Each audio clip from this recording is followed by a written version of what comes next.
PR পদ্ধতি চালু হওয়ার আগে জনগণের রায় নেওয়ার কথা বলেছেন বিএনপির স্থায়ী কমিটির সদস্য নজরুল ইসলাম খান। আজ নয়াপল্টনে কেন্দ্রীয় কার্যালয়ে বিএনপির প্রতিষ্ঠা বার্ষিকী উপলক্ষে আয়োজিত যৌথ সভা শেষে সাংবাদিকদের ব্রিফ করার সময় তিনি এমন মন্তব্য করেন। নজরুল ইসলাম খান বলেন, পিআর পদ্ধতিতে ধারণার ভিত্তিতে কোনো নির্বাচন হতে পারে না।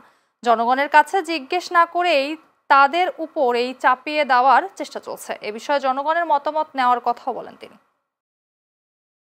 এই সব মানুষের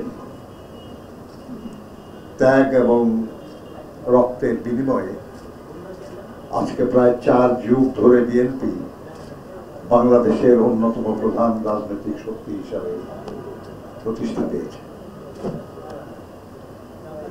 বারবার গণতান্ত্রিক প্রক্রিয়ায় বিএনপি রাষ্ট্র পরিচালনার দায়িত্ব পেয়েছে এবং দায়িত্ব পালনে সচেষ্ট থেকেছে।